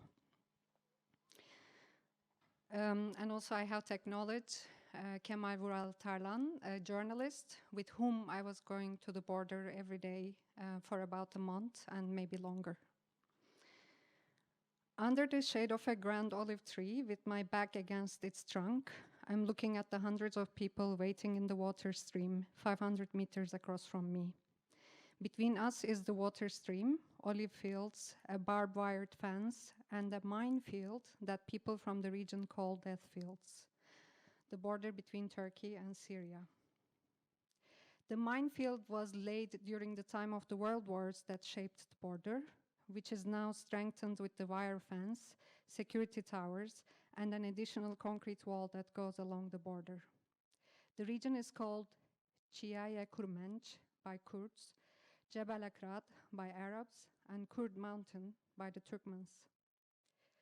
The border, the minefields, not only cut through settlements that used to be the entire villages before the First World War, separating them as Syrian and Turkish, but also the landscapes of pistachios, olives, grapes, terebinths, and figs. Under the shade of the grand olive tree and before the water stream is the yellow dust that wrap our bodies. The humidity of water and my breathing in and out the dust turns into a mud in my throat as well as the surfaces I touch. This muddy yellow dust highlights the shoulder-wide trails among the trees and the minefields across the border. They are used by shadows, silhouettes of different people who are trying to cross the border, those who are vehicles of those bodies moving across, and those who are trying to stop them. For days now, the group of people have been waiting along the border. I sit in the skirts of the hills behind me, and them in the lower parts of the landscape, in the water stream, between security towers and olive trees. I can't see their faces clearly, but their voices reach across the border. Voices of humans, dogs, interrupted by a high-pitched male voice and an alarm, and back to the voice of the people across the border. I reach to the soil of the early evening under the olive tree to cool off my palms. The roots of the olive tree transmit the cool of the soil to the branches, to its leaves, and into the air. Waiting under this grand olive tree, the longer I sit, I see and dream to see the Kurd mountain, the mountains of Moses, which reach to the Lebanon mountains and towards Philistine and further. These mountains carry people from the south to the north. The mountains and the people carry their presence to each other. Across from the water stream, at the foot of the Kurd mountains, is a family sitting at the border under the shelter of a group of olive trees. They can't go back to their house, which is taken over by the opposition forces, but they also keep waiting and not attempting to cross the border. The olive trees witness waiting, the border time. Their oil makes the dark into light, the night into day, and distributes a nimbus into the landscape. From the ancestral lands of olive of Dirik, Afrin, Palmyra, Beirut, and Jerusalem, they witness and have witnessed many times, crossing from the ship of Noah to the gardens of Andalusia, and from the beaks of the pigeons to the lips of unnamed children of Mesopotamia. What does it mean to inhabit the border, the time of waiting, not wanting to be away from home? Not wanting to be away from home, the fear of the other side of the border, or the border being the safe space rather than the home in Aleppo being bombarded by warplanes. Waiting to go back, waiting to hope, waiting to remember, waiting to forget. What does it mean to leave one time to the next? Is waiting a bureaucratic purgatory, or is it resisting to leave one time to the next? Waiting where all these times collapse on one another, inhabiting the time or being denied to inhabit the time. 11 different labels of European Union laws used for categorizing migrants emphasize the category of temporary protection in Turkey, heightening Fortress Europe, and deepening the border time. Crossing the border in duration of the morning call to prayer from Aleppo on Syrian side, moving on to Kilis and Antep in Turkey side. Crossing the border, ending up in the bus terminal and waiting between border security control and bus schedule. Crossing the border and ending up in the time of refugee camps developed by the government in Turkey. As recursion and repetition of this border time, there are other areas of waiting that people end up inhabiting.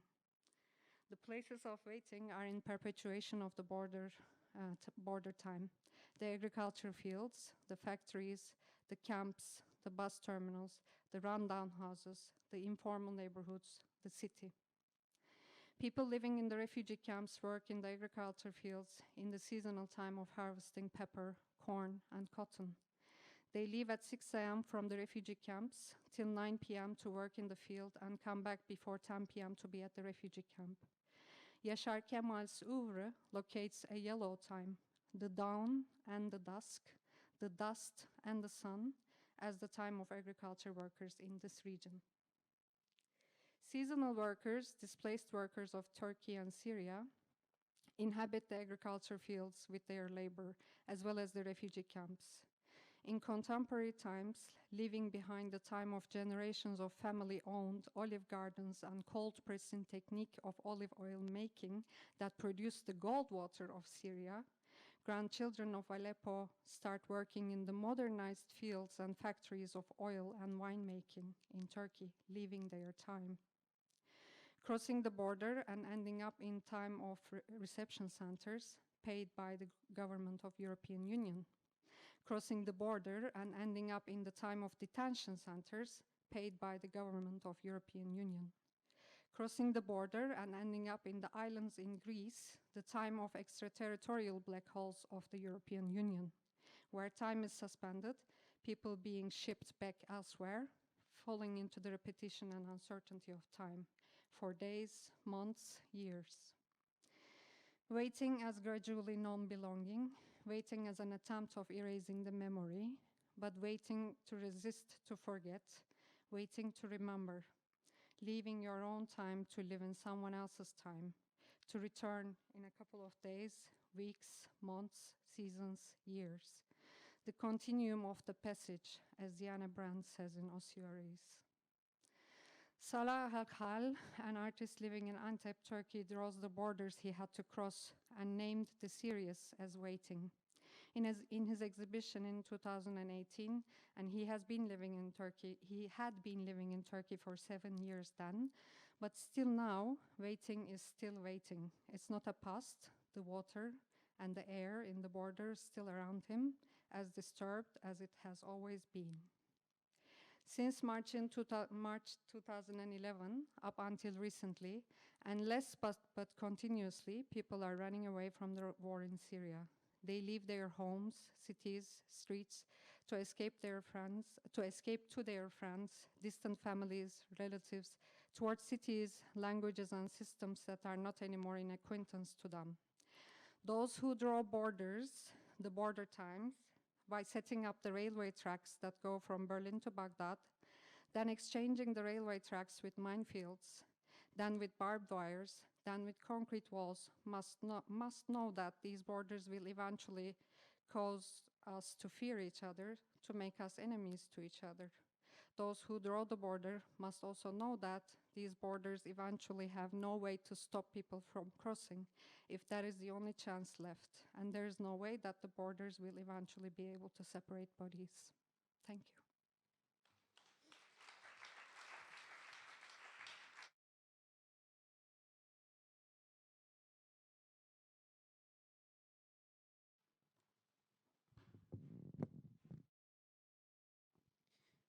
Thank you so much, Merve. So Rachel will be up here and also relaying questions. Can the remote panelists hear as well? Cool. Yeah, so there's some things that have really echoed throughout a lot of what each of you spoke about. And one thing that that really struck me is this sense of recursion, repetition, and looping, and return, right? And what happens if that return is foreclosed, or whether it stays as this like image in the future. I'm wondering if any of you wants to jump off from that prompt.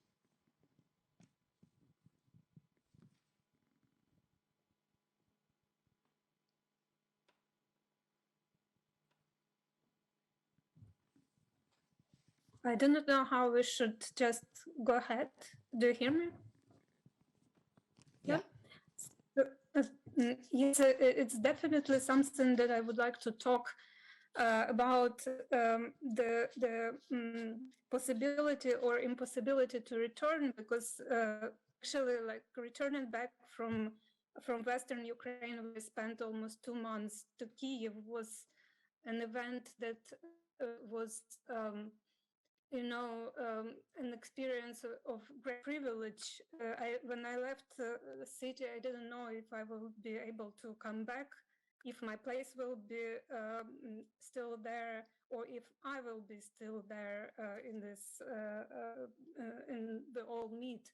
And it was a great joy to actually come back to Kiev, and the experience was very personal as well, because we had to go through Irpin, which is one of the towns near Kiev, like Bucha, destroyed by the war.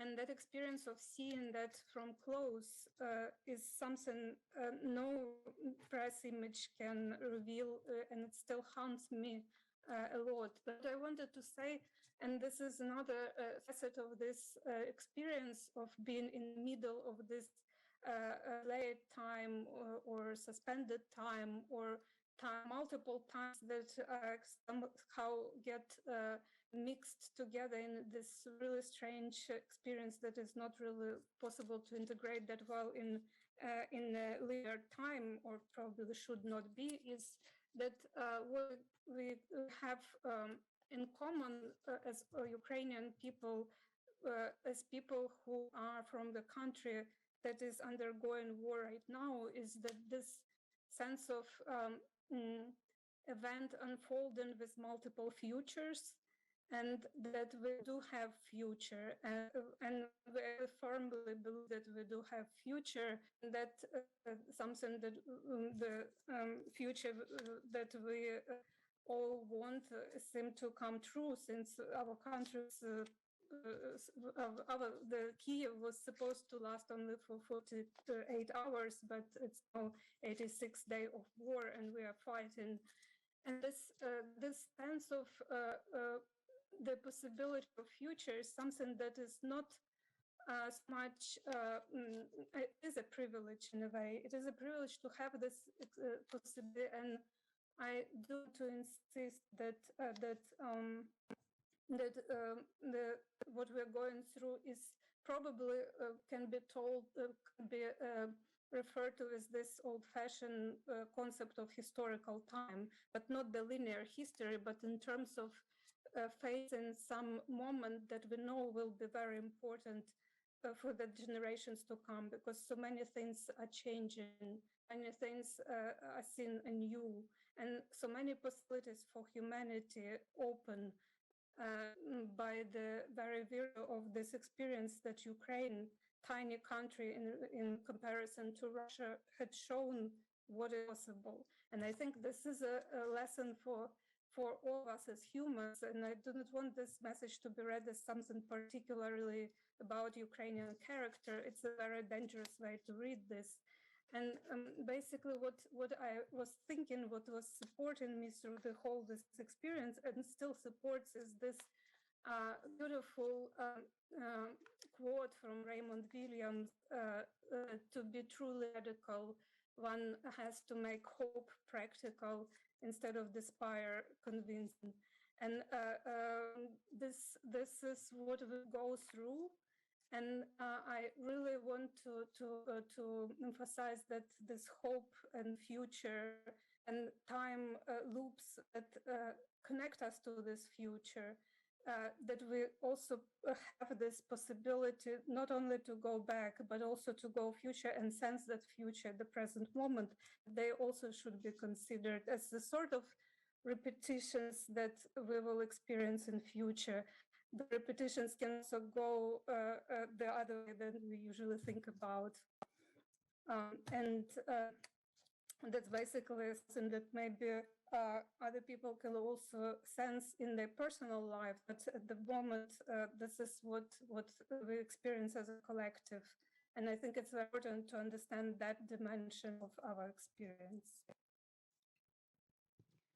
Yeah, absolutely. And what does it mean to be sort of historicizing something, living through this kind of time, like through the present, and holding in mind these possible futures?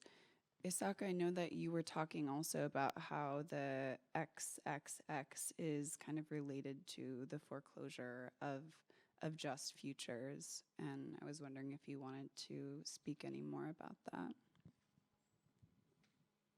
I mean, to comment a bit on the before about 10, which I truly believe there is so much to actually be said about it. But first, let's acknowledge that there are people who don't even have the right to live in the first place. If you take Gaza Strip as a case study here, your destiny, you don't even have the right to become an international refugee. Your only destiny, if you come to Gaza Strip, is that when there is an Israeli military bombing, you die. So when we talk about return, then in which context do we locate it? In the context of the Palestinian struggle, and here I'd like to think about it from two kind of lines that I do trust. I believe that they should also like hand in hand. One is a colonial, is an anti-colonial struggle, but it also should be a decolonial struggle, because to return here for me is not returning to the reproduction of the colonial structure of the nation state. So return is not just returning to a territory. That is absolutely important to acknowledge and recognize that there are people who have the right to return, have the full freedom to actually return in the first place. But then what sort of political reality do we want to exist within? That is also a very much important element to talk about when we talk about the return. So yeah, there is so much to say about it. I mean, if we think about it from the context of the Western colonial project, then we would say return is literally opening up the borders for people to come to Europe. What is in Europe, this long history of accumulation of materials, also in relation to bodies that were historically suppressed and oppressed. So what sort of thing do we talk about? Let's just allocate inside the context.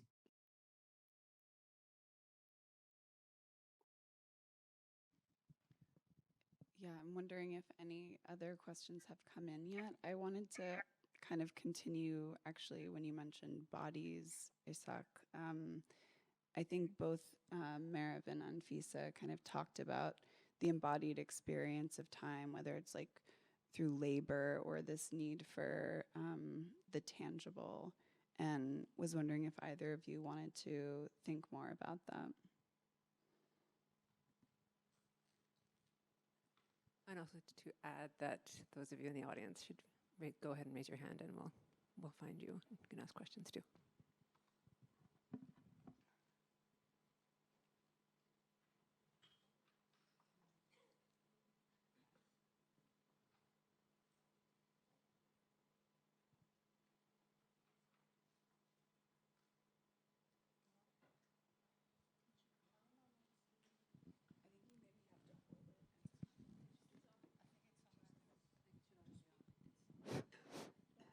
Okay, is it on? No, I mean, I wanted to say something about repetition first. The fact that it's torture, no? That's one thing that that is to be said, and at least I have to say. The other thing is, yeah, the embodied experience of the border, for me, witnessing the time and witnessing how other people are how other people are spanning, how other people are present in the border at a certain, during a certain period of time before they cross the border or not. There's definitely something there in terms of witnessing it and in terms of then processing it for me. But there's one thing that I and I'm not sure if this will be answering your question, but I was really, and especially from the conversation that we had before the event, I was thinking in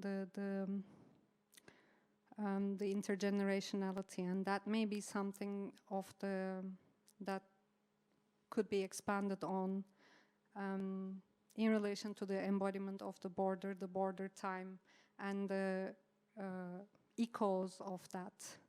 How I'm not sure if this came across while I was reading the text, but the people doing agriculture in their own land for generations, falling into a different time zone, almost where their bodies are the ships that brought them to the other time zone, in a very imminent way, to be working in others' fields as seasonal workers, and the time-related aspect of that, let's say, because you work during the harvest time and you don't work, you are basically unemployed beyond the harvest time, and then where you should have been working before, in that the before time of that imminence, where you should be, where you work with your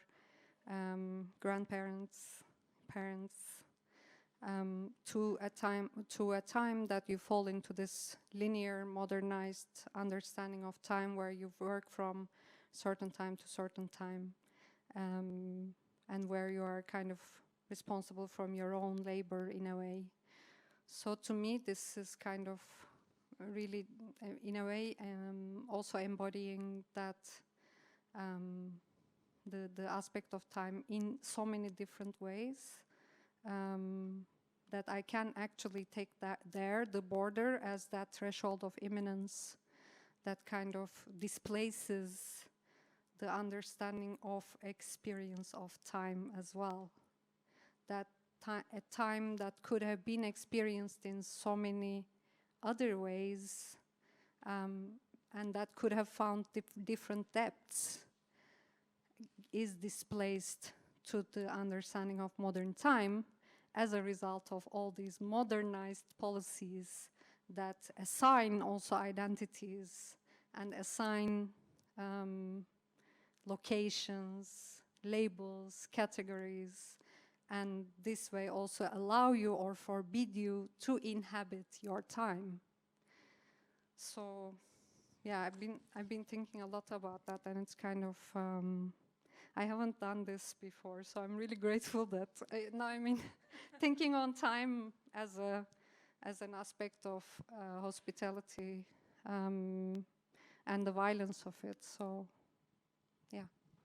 Yeah, so it's like this rupture from a way of life also that had its own kind of rhythms, and then the body is like disciplined by this other way of measuring time. Anfisa, did you want to talk a little bit about that? And then we can talk about maybe categories, unless anyone will have a question after Anfisa. Yeah, I just wanted to add a few words about these repetitions, loops, and so on, because from the refugee perspective, you have all these daily life rituals of your hosts, for example, or of your friends, relatives, etc. So, and in some cases, these rituals, they overlap and they have a specific battle with your own repetitions, because, for example, the morning newspaper for our host is a crucial thing, and they read morning newspapers every day during their breakfast. And can you imagine that I see this morning newspaper on the table with photos from Bucha, for example? Yeah, and it seems to me that somebody just had printed my Facebook and put it on this newspaper, and I can hear the question, so would you like a strawberry jam on your bread, or maybe butter or something else? So, and you feel like this overlapping of two realities, because every Ukrainian expects every day war to be replaced by peace, and life to take place of death and all these things, and you wait for something really new, and this new should be a victory of Ukraine, for example, or something like that, and you are not well prepared for these daily life rituals and these repetitions of breakfast, putting butter on bread, on all these things. So yeah, it's a kind of battle of repetitions for Ukrainians. Unbelievably strange. Does anyone have a question in the audience?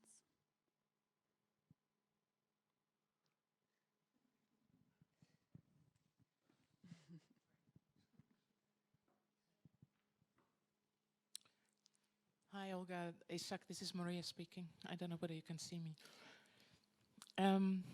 I do have a question, and specifically, Natasha, that you announced that we can start touching the categories. And what I noticed in your introduction, you pronounced the notion of refugee time, and then you immediately kind of took it back, if such thing exists. And that made me kind of be especially attentive to the speakers, and I realized that the term is not really being used.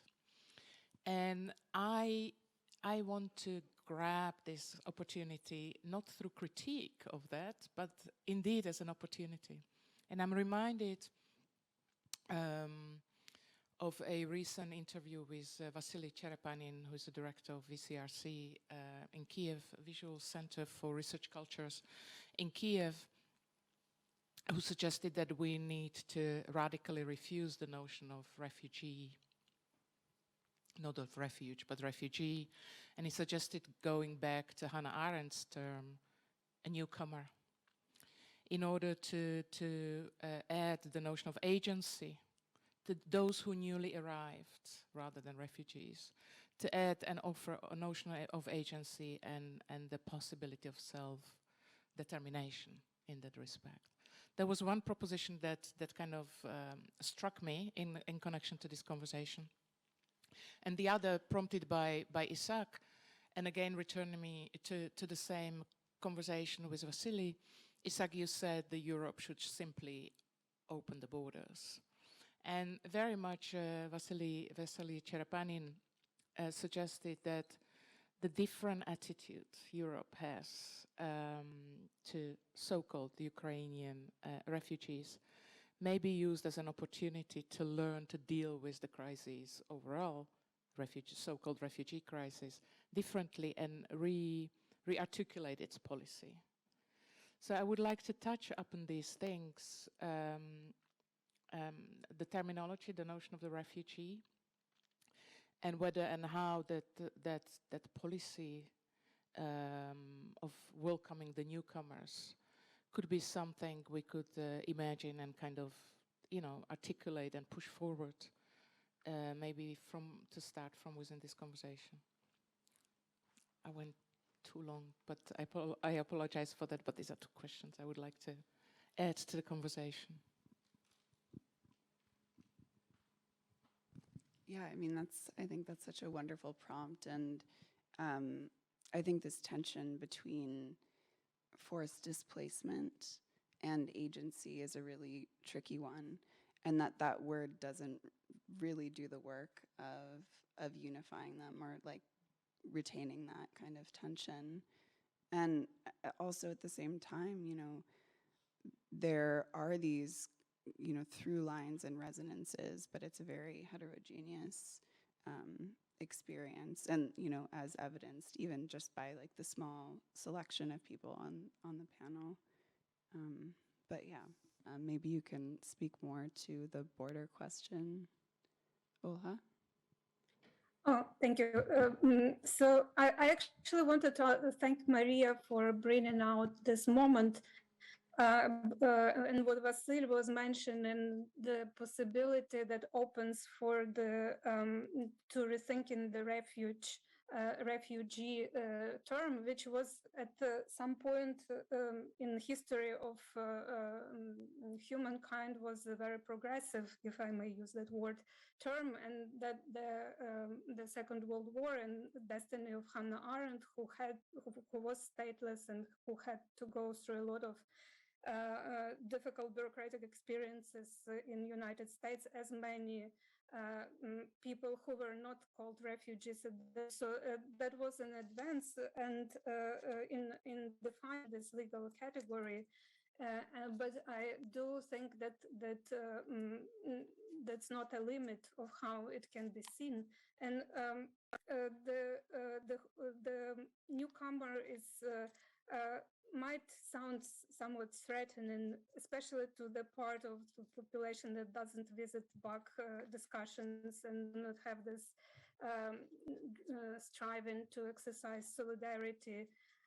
But definitely the concept behind the background of behind what Vasil was mentioning, and this is something I was hesitating whether I should bring to the discussion, but Maria helped to bring this, is that there is this different attitude toward Ukrainian refugees. And actually, in fact, we've experienced this sort of strange situation where we told that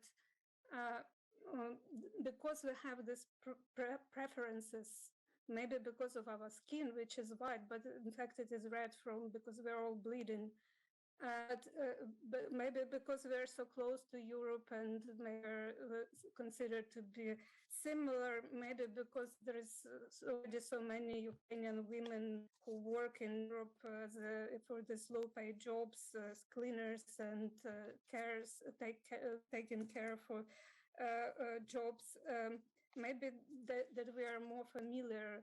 And then what we encounter in some of very advanced settings that basically we hear that supporting Ukrainian refugees is somehow racist because other refugees are not treated in the same way as we have been treated. And to hear this is actually very painful because Ukraine ends up being similar to Europe, but someone not fit into the category because no one in Europe wants really think that they can have the same destiny as Ukraine has, although some governments are advised to stock the food in case the war will spread, and we're fighting not to make this possible, but then somehow we're somehow privy in this situation, and this is shows how difficult it is to take the straightforward line for what is the hospitality and how delicate is the question of different hierarchies and powers, and how basically all refugees are more privileged than what Isshaq was talking about, those people who live in Gaza Strip that are not allowed even live, or those who live, for example, now in occupied Kherson, in southern or even Mariupol, which is like the hell on earth because people starved and killed on a daily basis and work as slaves for food, for bread and water. And this is something that background, that kind of Western intellectual scene that tries to be as right as correct as possible sometimes can backfire. And I think the term solidarity is very important in this respect. And for Ukrainians, now we know what it is in full scale, what it would be deprived of your country, that what is this experience, and our mission is to convey it the way we can do as the mission of every refugee or newcomer, to be an ambassador of these other people who are left there, who cannot have a possibility to come over the borders.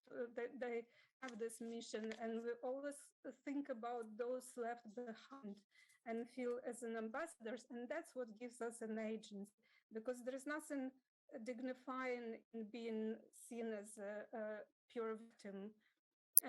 Pity is not something we're really looking for. We do look for solidarity.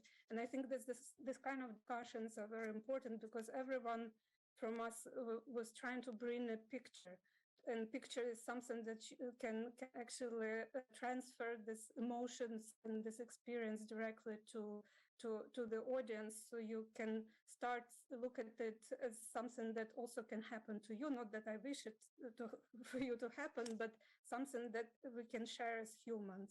And I think this is what Vasil was, the background from Vasil's a statement about rethinking refuges and the role of Ukrainians in this case. And that's what we do really want to speak as ambassadors for these people find themselves in this situation.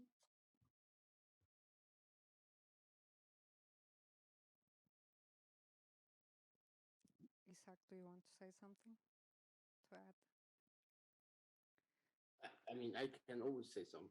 If you want to say something, I can also go after you. It's okay.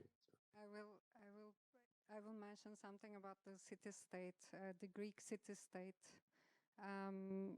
The citizenship in Greek city-state was determined based on the time that you spent at the door, in a way. So if you are at the border of the city-state for longer than 3 days, you would be accepted to the citizenship of the Greek city-state. So maybe this is what needs to be reminded to European Union, who builds detention centers and reception centers in Ukraine, just like it does in Turkey. And the Greek city-state is actually the citizenship of being to the citizenship of a Greek city-state, meant to have the rights, but then also the responsibilities of belonging to the same city. So this is also something that I would like to emphasize, maybe in opposition to the idea of nation-state. I mean, like, what are the conditions that actually creates refuge? What are the genocides that actually create refuge? And if we follow the linearity of the Western modernity, we have the 16th century, Christianized or I kill you. Millions of people were killed under that slogan. The 19th century, you have civilized or I kill you. You're an absolute obstacle to progress. And then you either civilize or I have to get rid of you. The late 20th century, develop or I kill you. You are underdeveloped. You are poor. Here is the recipe: develop or open your country to transnational corporation and financial capital, or I kill you. And then you have the early 21st century, democratize or I kill you. These are the conditions. This is like, you know, like when we talk about borders, you have the physical and immaterial borders. We are talking about the NATO, we are talking about European states that manufacture weapons, that sell it to the Saudis, and then together they bomb Yemen. We are talking about the Israelis experimenting on the Palestinians' bodies and spaces to fulfill the overall capital interests of these states that are in a line of corporate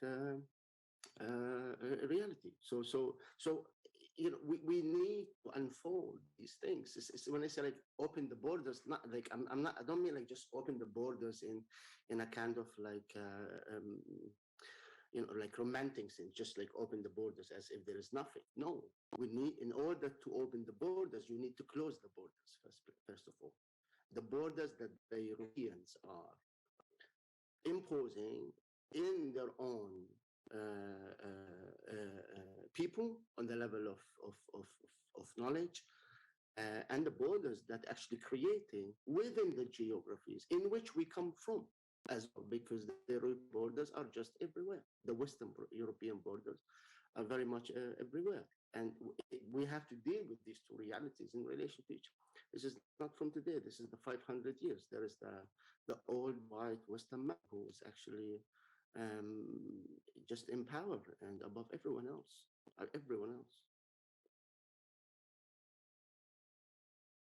And again, that's why you have the German police beating up protesters, if we are to talk about democracy, in the streets of Berlin.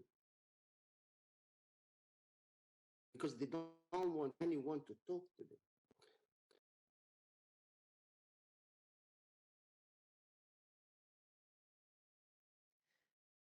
sure. Yeah, my mic's working. I want to kind of echo or maybe concretize what Isshaq brings up. Actually, from a conversation that I had with Natasha night before last, and if it's not okay to bring this up, just to say stop. You were talking about the limited amount of current countries remaining who will accept people from Afghanistan who have managed to cross the border to usually to Pakistan or elsewhere, and basically one of the last resorts is Brazil. And this made me think. Can I say that? Should I redact this? Okay. And this made me think about all of this, is like what Isshaq is talking about in terms of this long-term history of expropriation, and the idea of Brazil, of all places, of a country that is intentionally, destroying its own people, its own ecology, is the one sort of open border place, and how completely fucked up that timing is. And I guess I want to ask you if you can reflect without giving details on any of that.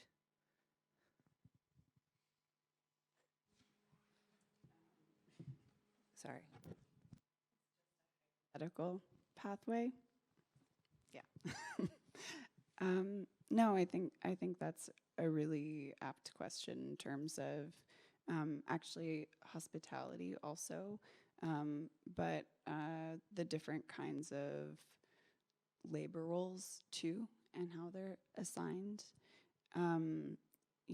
Why certain governments are open to certain bodies coming in too.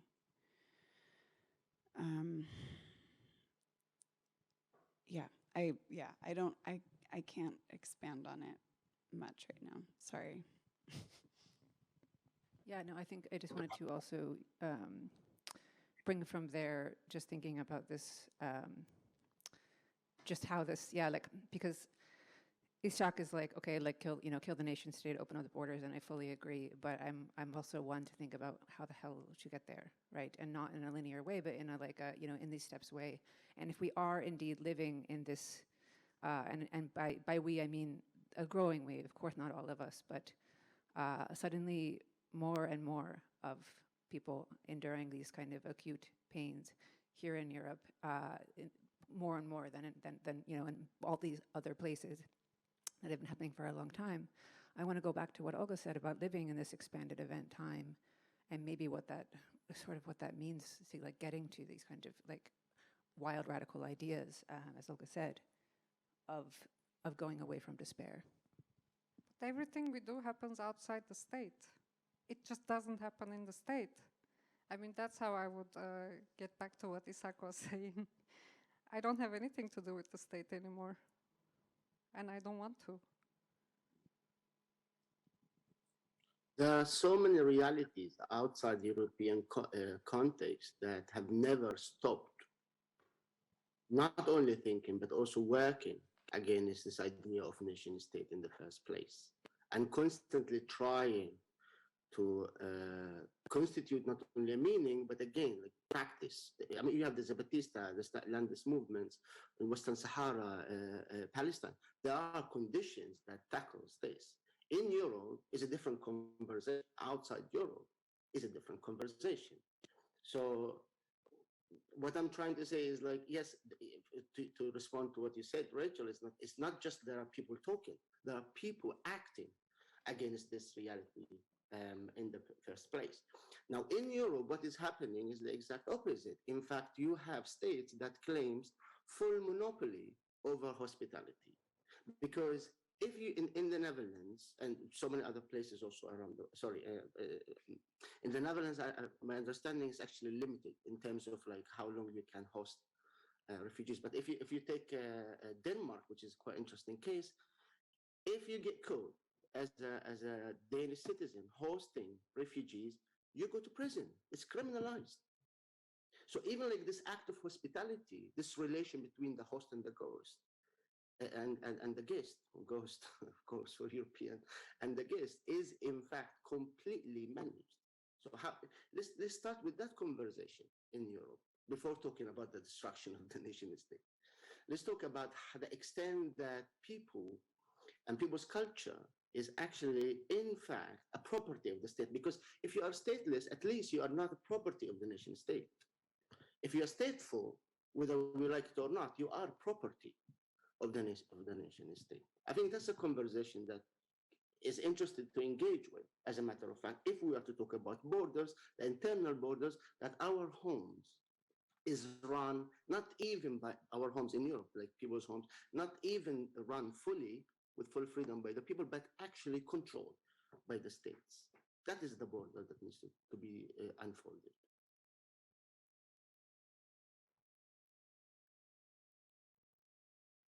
If I may add to this, which I totally understand, and it's a very important point that Isshaq made, but as a person that's probably the only person in this panel who is outside of the collective West now situated, I feel kind of courage to speak about the other side of this kind of statements. And these statements, like, for example, the democratize us yourself or you will be killed, is something that Putin propaganda is very keen using. And we should really make a more complex picture of the rest that somehow progressively opposing the West, and look at this situation of this hierarchies and enclaves of really toxic power that uses this this kind of well-intended terminology or statements to certain purposes. And I know the Western intellectuals are addicted to sense of guilt and they really like to be criticized, but it can be as a kind of addiction and narcotic that prevents them from seeing a lot of things. And that's something that we as Ukrainians have fully aware of, because the Putin regime has been perceived as a kind of alternative to the West exactly because of these reasons, because it refuses to take this Western evil liberal democracy. And I think there is a danger of abstracting those terms, make them into slogan, in particular when democracy is vanishing in the United States, and we saw what could happen with Trump, friend of Putin, taking power, and what a dangerous situation, what a fragile state it is. And actually, I'm sorry, but Ukraine is fighting for democracy. So we're told have been told many times that it's West democratizing us. And I refuse to take this. We are fighting for democracy. We want democratic society because that's where people are striving. We're fed up with the corruption, with the oligarchy. We want people to have the agency. And that's the democracy for us. And that's probably not what is used in Western propaganda, but that's very meaningful word for us. And I also want to emphasize that West, especially United States, have experienced this the fragility of this idea of yes, state is not fully evil. It also helps and makes social security, provides that we have a problem of state withdrawing its obligations toward people. And that's another situation with this neoliberal kind of world where capital is only agencies that is taken into account. So these are very complex things, and I'm not, trying to kind of reject the intention that Isshaq is bringing, because I understand there are all these complexities in these terms, but I really want to emphasize that these are very dangerous statements that are being used to seduce West, and we are paying for this with our blood, for this seduction, because we were not given arms to resist Russia, because everyone was thinking, okay, Russia has the right for this territory, and why does it have right? Because it's somehow different from the West. and all these left-wing intellectuals who are thinking, yes, we have to fight for democracy, but we are not allowed to democratize other nations. I find it's a form of hypocrisy, and sorry for this emotional outburst, but we do fight for democracy, for our freedom and dignity, and those words are meaningful for us. And I hope they can be meaningful for other people as well. They have been abused for sure, but we cannot just throw them away.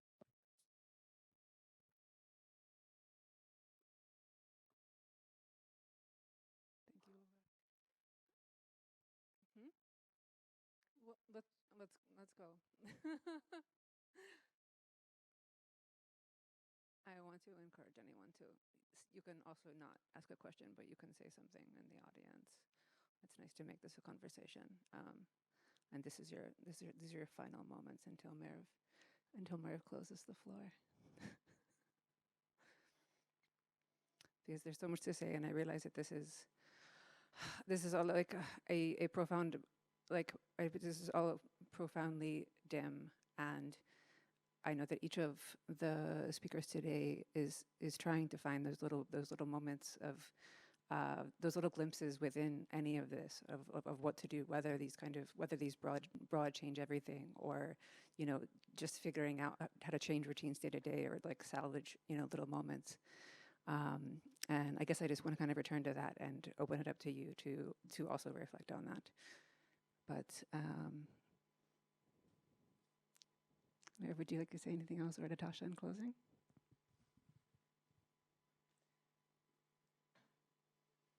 I have to say this in relation to what Olga was saying. The Yasin Al-Halaj, who lives in Berlin now, if I'm not mistaken, and he started this newspaper called Al-Jumhuriya. He's from Syria. He had said that the people who have been fighting since 2011 in Syria have a better understanding of democracy instead of a version that has become a bubble. So I'm just gonna add that, and that articulates hopefully. Thank you. I can also add a little bit to the point that Merve just made, because the idea here, when we say in the late 21st century, you have democratized or I kill you. It's not to say democracy is bad. This is when we say that there is a body that is Europe that centers itself on all of us, and it says there is this universality of understanding that we decide for you how democracy should be in the first place.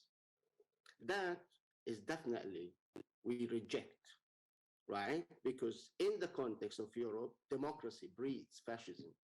In the West, democracy breeds fascism. And this is very important. The Batistas, for example, they never refused democracy, but they said, okay, we have an understanding of democracy. And I'm not even positioning myself as anti-West. That would be very stupid, because that is a reflection of how the West has been constituting itself. That would be very stupid. What I'm trying to say is that we have to have an anti-colonial, decolonial struggle that they go hand in hand together. That is also what I'm trying to say. And to say that our struggle is for the reproduction of the nation state, that is very catastrophic for me. That is the reproduction of the colonial structure as well. So this, just to be very clear, also, because we do use the language, but we use it in different meanings as well. We are using a colonial language.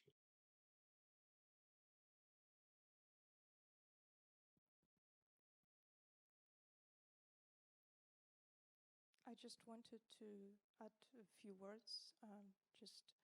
We have been talking a lot about language and crossing borders, and it seems to me, well, this idea is very fresh, but it seems to me when we start a conversation, when I start a conversation with Ukrainian refugee here in the Netherlands, or with someone who is a host for Ukrainian refugees.